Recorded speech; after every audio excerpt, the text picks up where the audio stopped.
Hey y'all, it's me Pepita and this is Pepita's Journey. Today I have three topics for us. I feel like they correlate with each other. We're gonna be talking about emotional eating, meditating, and being self-aware.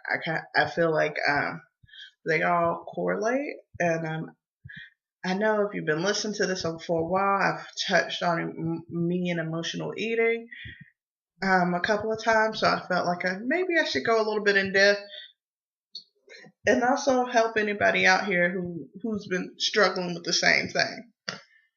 So I read this article recently, and it was talking about emotional eating and the 5 reasons why you can't stop.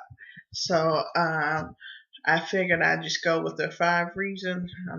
I'm really gonna just tell you how I feel about the reasonings, and also how it how they played a part with me, and how I'm actually working through it, and also how I understand how those reasonings can have you emotional eating. And so I hope to help you stop emotional eating, like I'm doing my best to. And we're gonna go ahead and get started. The first reasoning is being unaware. And the only reason probably why I stopped for the most part emotional eating is being aware. So I think that's very true. If you're unaware of that you have a problem, you can't fix it. But once you do become aware of that, I think these other reasonings can help you figure out why you're doing it, and that can help you stop that problem. Because I I I probably recently realized I was emotionally eating, probably on this, I guess within probably somewhere between now and like June is probably when I really realized I was emotionally eating. And I even like, because I feel like on this journey, like um on this true journey, I feel like I've been really becoming more in tune with myself, and just paying attention to like some of the things I used to do that probably caused me to be in a position to be a little bit happier. So I just been listening to, you know, and also listening to my body, what my body don't like, what my body does like. And I think that that's important for your weight loss journey, just to help you out and make life a little bit easier for you. And then the second one was food as your only pleasure. Now, if food is your only pleasure, I think it's time to stop that. And I'm not judging here because I've totally used food as pleasure. Like, and I think it's like an American norm to use food as pleasure, because like anytime you hear about somebody breaking up, you're like, oh, do they got the Chucky Monkey ice cream? and and I think um one, as a society we should stop doing that. But if you realize, you do have like a guilty pleasure that you're using to, fill those emotional woes, you you might have to investigate what's causing you to want to pleasure yourself with food. I used to pleasure myself with some cheese grits with two over medium eggs, or a burrito with extra sour cream and extra cheese. And I realized I had to stop doing that. One, the amount of calories in them bitches. Excuse my language. I realized the amount of calories along with those was terrible. Did I feel? I feel like with more so grits though. I love a warm grit belly. For y'all who don't know about it, I don't know how. I don't know how to explain it, but just like I just feel like somebody is giving me great love, like somebody's hugging me when I'm eating warm grits, and I'm just like, oh yes, like that's how I feel in those moments. But, um, but I realized I had to stop, and also with changing my eating habits, I don't eat very, I don't eat burritos that often or grits that often, even though I love both. Like the But those are now things I use as treats, like every blue moon type of thing. Like I don't need them on an everyday basis. I'm starting to learn how to indulge every, you know, just everything in moderation. Because if you're overdoing it with that pleasuring yourself, that's how you continue to pack on the weight instead of lose the weight. And then number three, is the ability to tolerate difficult feelings, which I think is so true, or at least was for me, because that's why I was eating grits or the burritos, to tell you the truth, when it was just like so much sorrow that I just, I didn't. I think a lot of times I was very good at hiding how I felt, even from myself, that it was just easier to eat those feelings versus dealing with them. And now I've come to the point where if I have to cry or if I have to yell, if I have to let it out in some shape or form, like, of course I wait for okay time. But sometimes I don't even care. If I gotta cry, I gotta cry. You know, it is what it is. I'm becoming a better Pepita for me. You do what you do. Um, I think that helps because I've realized on this journey that I was holding on to so many things that I didn't even realize I was holding on to. Like, and it was so crazy. Like things that I thought were fine, or I let go, or like I don't know if this is just me, but like if you're telling a story and you realize it had pissed you off in the past, and you realize you getting pissed off as you telling the story. Excuse my language if you don't like the word pissed off, but I realized that was like, oh, okay,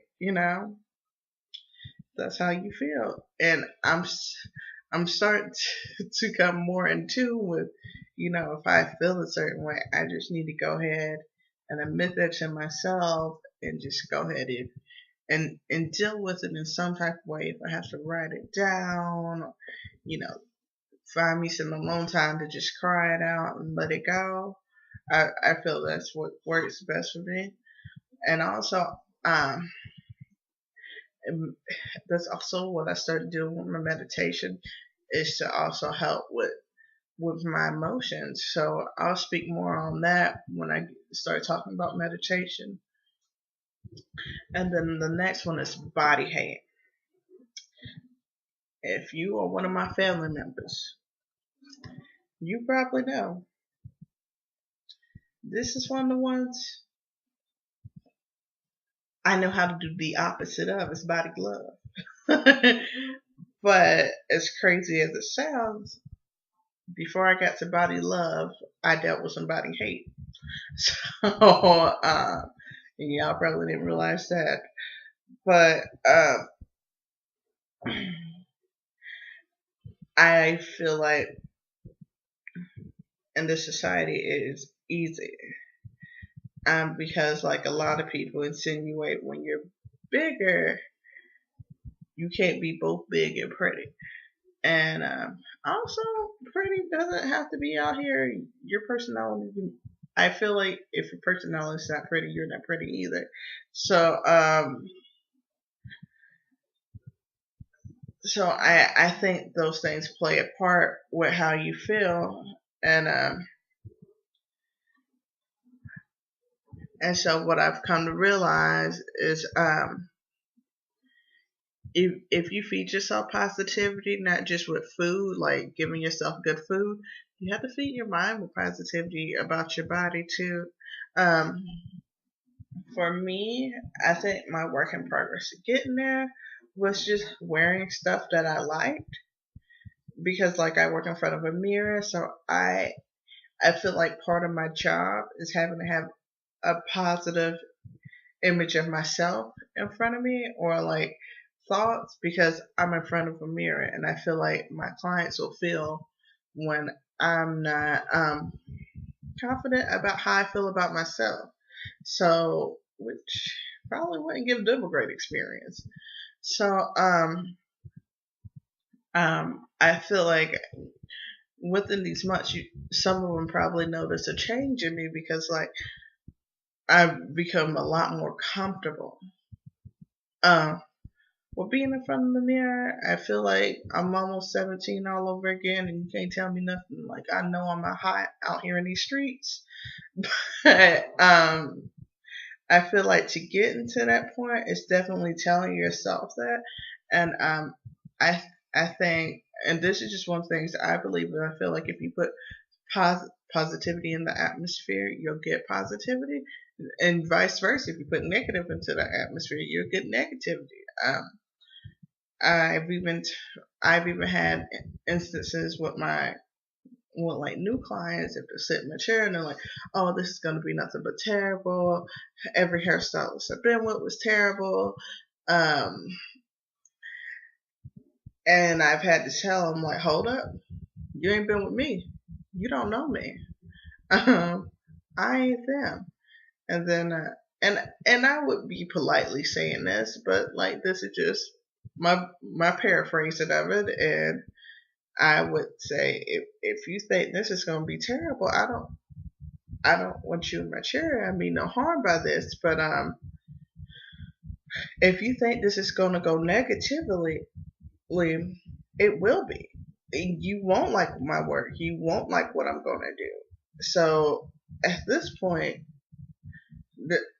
there's nothing I can tell you to have a great experience if you're coming in thinking it's not going to be a great experience. And and I let them know. I'm let them make the decision. Hey, do you want to be open minded to having a great time here with me? You know, and we'll have a fabulous time. Or do you? I might not be this hairstylist for you. You might have to find somebody who's okay with that negative energy because it's not me. And I just think it's important to put that out there on the table because I feel like that plays a part in everything. So if you feel like you get in the mirror, oh, I'm terrible looking. Well then, honey, you might be terrible looking. But if you go in that mirror and be like, I'm the best thing since sliced bread, girl, you might be the best thing since sliced bread. And I think that's how I take it, and I think that's a great way, to start boosting your confidence because you know what? Once you start saying it to yourself, then people will follow. They'll be like, "Oh, girl, you are the best thing since sliced bread," and I. And then once you start getting those, it only what is the word I'm looking for? It definitely what's the word I'm looking for? I hate when I have these moments, but it definitely I guess helps you own what you're trying to own. And so I remember when I was at Paul Mitchell, they say you have to fake it till you make it. So if you have to fake the body love until you realize you actually do love your body, I think that's a great way to start because I think I think that helps, and then one day you realize that all these positive things you thought about yourself are true, and and so and also with that, if you have people around you who are body shaming you, I suggest maybe not being around them as much, or let them know that what they're doing is not helping you. It's not moving you to the next level. It's doing no benefit to you because I feel like um sometimes I definitely catch myself or with family or anything that if I'm uncomfortable with something now, I speak on it because like I'm not gonna put this person underneath the bus or anything, and it's not my husband, but like because I wasn't always the skinniest, like sometimes it would be mentioned, and that used to bother me. So now when that person mentions anything about my weight, I'm like, sometimes I just stop listening. To tell you the truth, like, or I'm like, hey, maybe you shouldn't say that. Maybe we should skip over this subject because you might make me feel some type of way, or I might tell you about yourself, and that is just how I roll. And then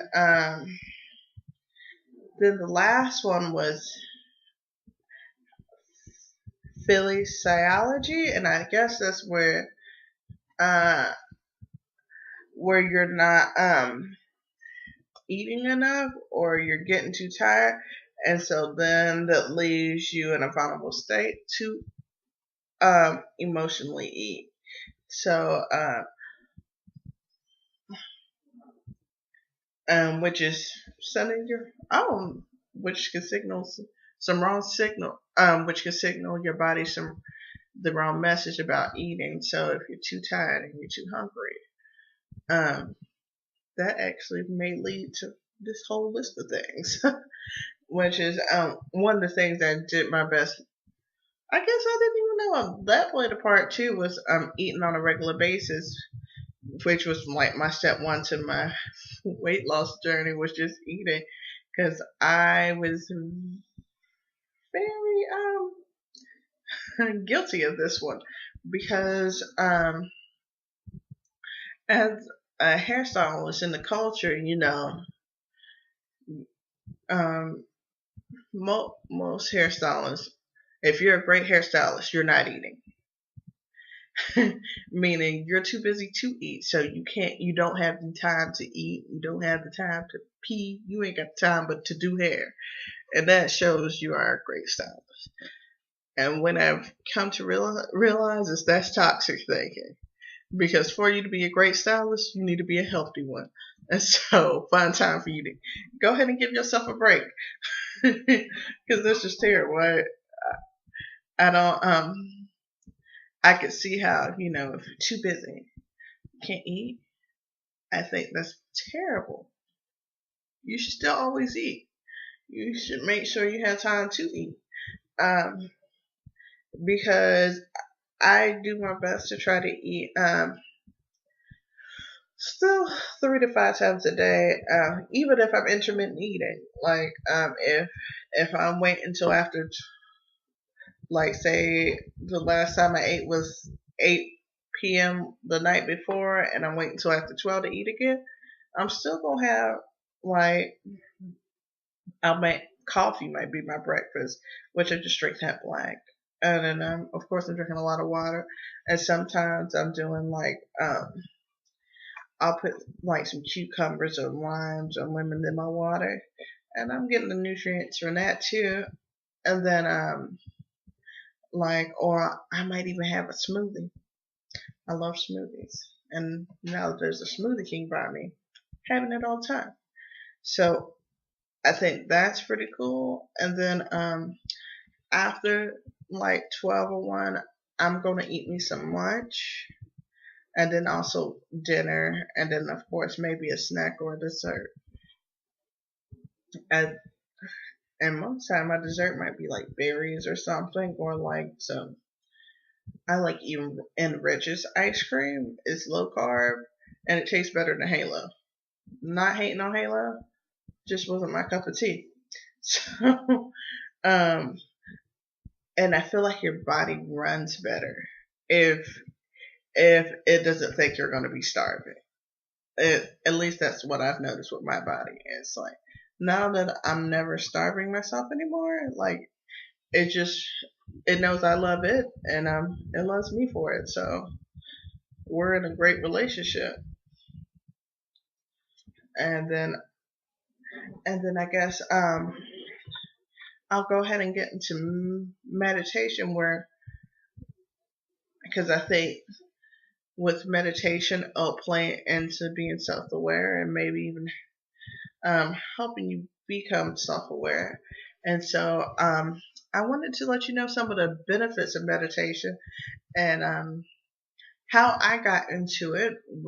And in all honesty, what got me into meditation was learning how to breathe correctly because I wasn't breathing correctly, and I learned that from um, Leo, who's a massage therapist, who I who owns the salon I'm in, and I get massages from him. I try to get them on a regular basis, and what I've learned was one, he does great massages. Not that it even mattered.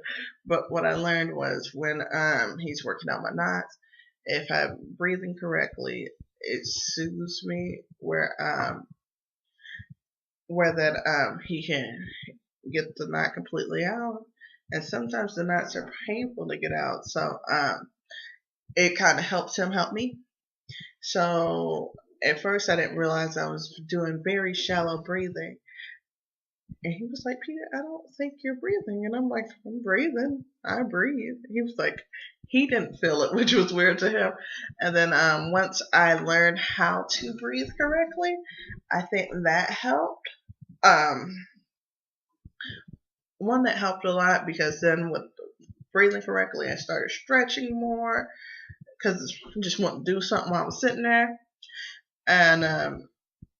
And that was my body was benefiting a lot from that because also if you're not getting enough oxygen, you're just because lacking of oxygen can cause a lot of your problems that you're having that you didn't even realize. So that was how I got into it, and then I'll go ahead and read out some of these benefits. And of course, number one is it reduces stress. In a sense, I like to live a stress-free life for the most part. Um, I don't know if most you know, but stress affects everything, including your hair. And me being a hairstylist, that is because my hair's kind of thick, so I like to keep it that way. So that is the number one reason why I don't stress. I'm like, ain't got time for it. So then, like also, I've literally saw with some of my clients how stress could truly affect their hair. Like I've seen people lose hair between like having a stressful job or or just a stressful lifestyle. And I've also seen it come back from them changing that situation and becoming less stressed, and their hair has bounced back. And I think that is an amazing thing. And it's crazy what stress can do to you. Stress can make you sick all the time. And so just when you're not stressed, you can think a little bit clearer. You feel a little bit better about life, and you have more energy. So and then you also have your hair. So I I like it for that portion because I do not like to be overwhelmed or stressed. And then two was it can help with controlling your anxiety. And I do have anxiety sometimes, and I have to like take a moment, take a breather, and then adjust. Because sometimes with loving to be busy, sometimes it can also make me anxious. So I think it's funny that I got into this field where you just never know how things are going to go. But I do my best to try to have some type of control over that. And I think with being, you know, being aware that, breathing helps me with my anxiety. And because recently, during this journey, when was it? Before I started keto, I had recently had an anxiety attack, and I hadn't had one in almost, I was 26. So the last time um was like 9 years ago. So and that was kind of scary because I've always tried to be aware of when I'm letting my anxiety levels be too high, because I just do not like that feeling. So I've for the most part I've always used some type of meditation or prayer to help my anxiety, or even some type of meditation to control that, just for when I feel like I'm having those moments. Like I start, slowing my breath, taking deep breaths, and getting to a moment where I'm feeling more comfortable, where I can think it through, where I don't feel the pressure of it anymore. And it also promotes emotional health, some positivity in your emotional health, which is really great, which can help, not emotional eating, because if you're emotionally healthy, then you're not going to have to worry about emotionally eating, which I think is great, because I'm trying to just be aware of me overall, and I just like to be healthy completely, so then life is just a little bit easier. And then also it enhances your self-awareness, and this I truly agree with, because I feel like once I've started doing it, I've become more in tune with myself, and it gives you time to just clear your mind, and just get to the root of you, and also your wants, your desires, and what affects you. And I think with the self awareness is what helped me realize I was emotionally eating, and then like how to combat that, what was causing me, the big why behind it. And I think that's important, because like I think that can help with growth of you, so help you grow to your next bar. And then the next one is the lengthens your attention span. And Jesus, did somebody need this one? Because I think it did. I think it did. Because my attention span used to be this big, and I wouldn't know what to do. I would be like, man, I'm trying my dear hardest to pay attention, but what's going on in life here? What are we trying to do? And I think I do agree with that, because I do feel like people do need longer attention spans out here. And it said it also may reduce age-related memory loss. I just hope it reduces memory loss. Because my short-term memory, for the most part, is very short-term. Like, can't I used to have such a heart. Well, I'm still working on it, but had to, like, if you told me something, wouldn't remember it right now in this moment.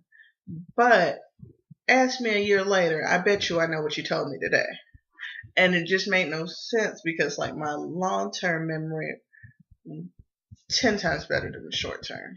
So I think I'm gonna keep working on that just for that alone. And it said it can generate kindness. And I think that could be true because when you're getting in tune with yourself, you start thinking about karma and and how like, and I guess the golden rule, how you want somebody to treat you. So therefore, you're not going to want to go out here treating people the same way you don't want to be treated. So I think I can totally agree with that. And then it may help fight addictions. Well, well, I don't know about that because maybe I don't. Well, I can't really say how that affects me because I think the only thing I may have been addicted to was food. So maybe it probably stopped that for me. But like any real addictions, not to say you can't be addicted to food or anything. I just don't see myself at where I don't think I have the enough know about to say if that's true or not because I haven't been in those shoes personally. So, um, and then improved sleep. Well, I don't know if that affects me because it takes me all of 0 seconds to fall asleep. And also, I love my bed, so I also think if you have a great bed, that helps you too. So, so it may because then your mind's not running wild, and you probably gave yourself time to unwind, and that's why it gives you some, sleep improvement. And it says it can help with control pain, which goes back to me and my massager. So I could agree with that because most of the time when he's massaging me, I'm in a whole other place. He's just my body's there, but most of the time my mind is in another place. I'm thinking about other things. I'm enjoying the massage. I'm focusing on breathing. So I could see how that can help. And then it says it can decrease your blood pressure, and you can meditate anywhere, which is true because even on part of my walks, which is why if you start listening or watching the videos where I'm walking, it probably won't be my whole walk.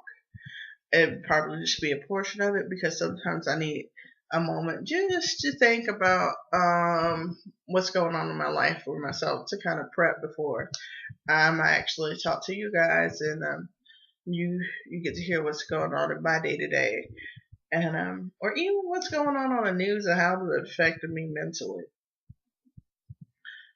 because this last week was it was a lot going on and and I just felt a lot of different things.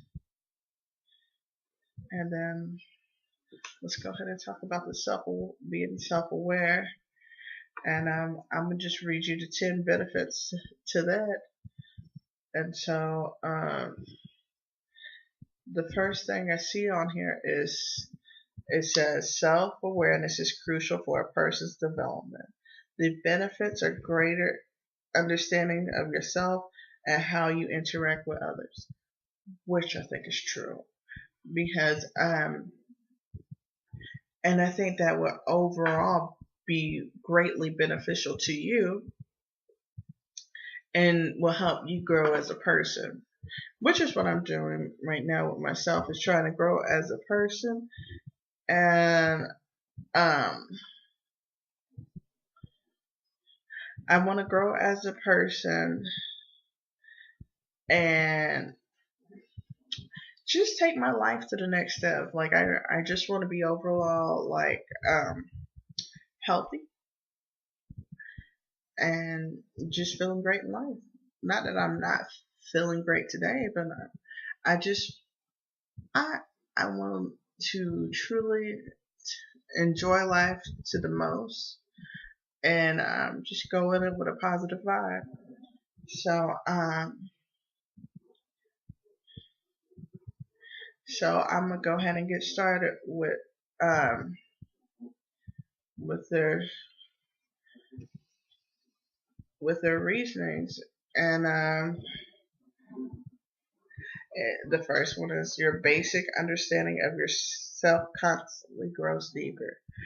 And I think that is true because with being on this journey, I'm coming to the point where I'm starting to learn a lot more about me and how I take things and even how I approach things and just trying to have some self knowledge and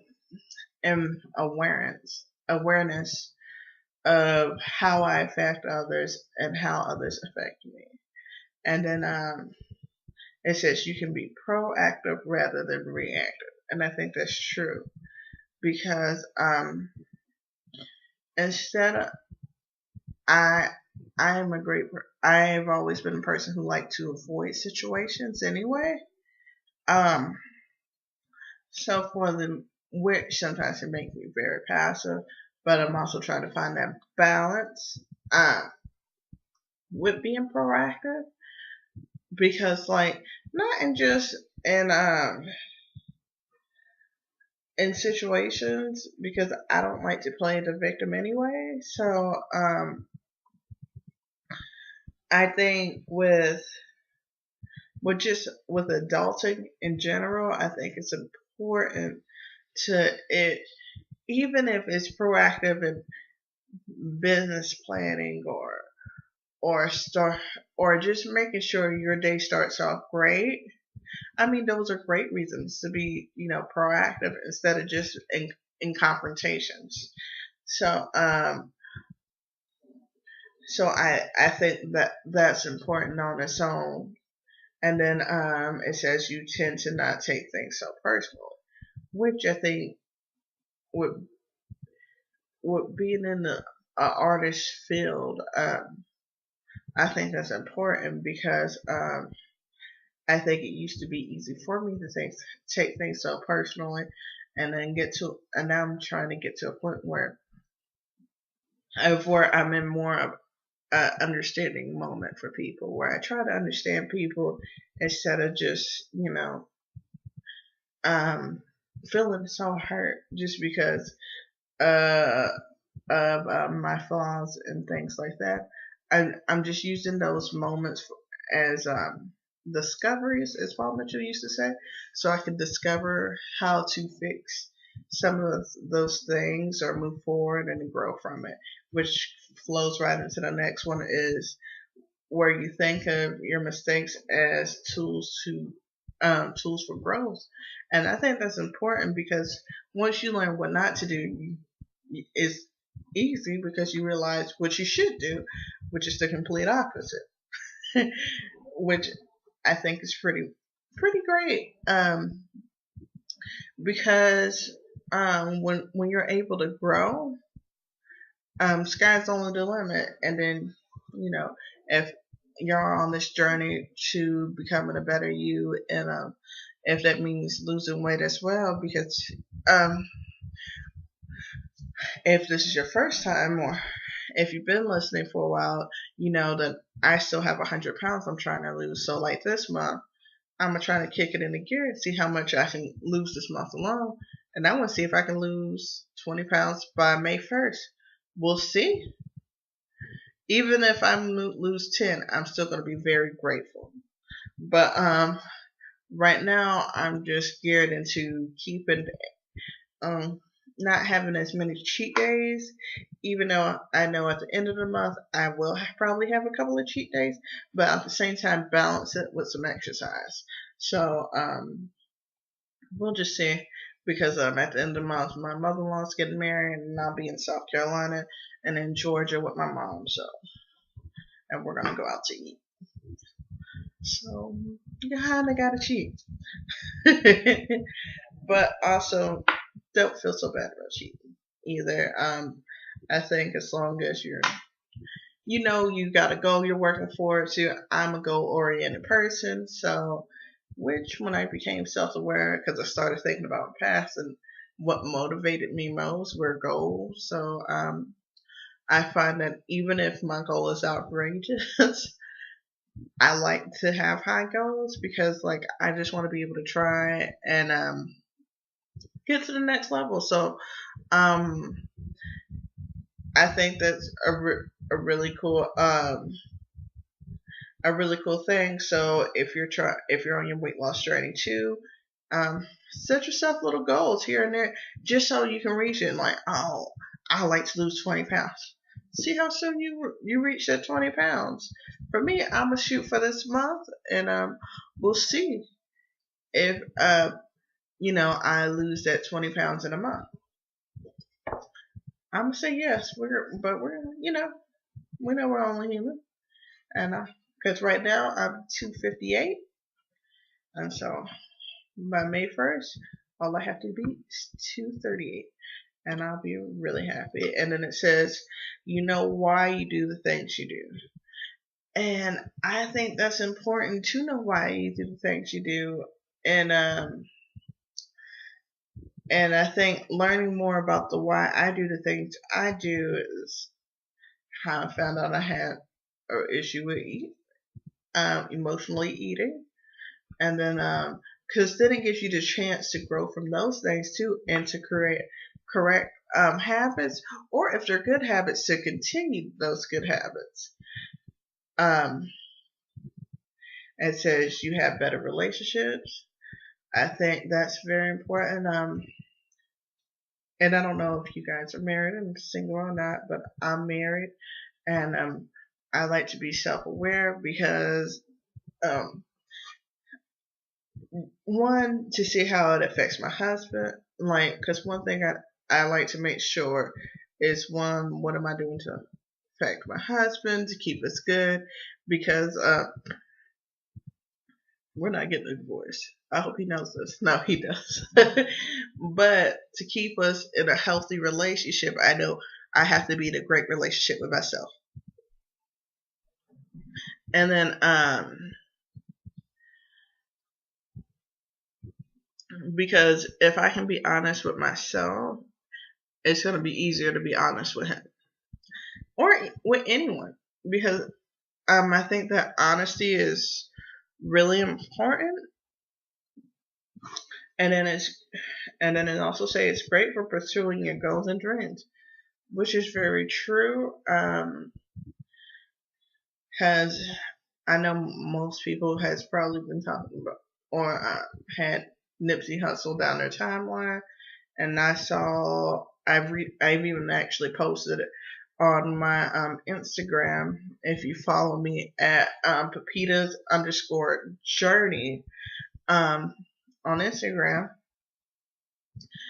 one of the things that stuck out to me, it said, let me actually go to it real fast.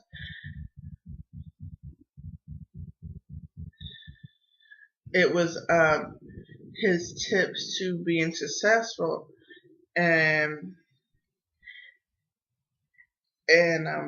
I'll just read you his tips. It was his first one was control your time, use every minute wisely, which I think is important. And then two, create a plan, then attack it.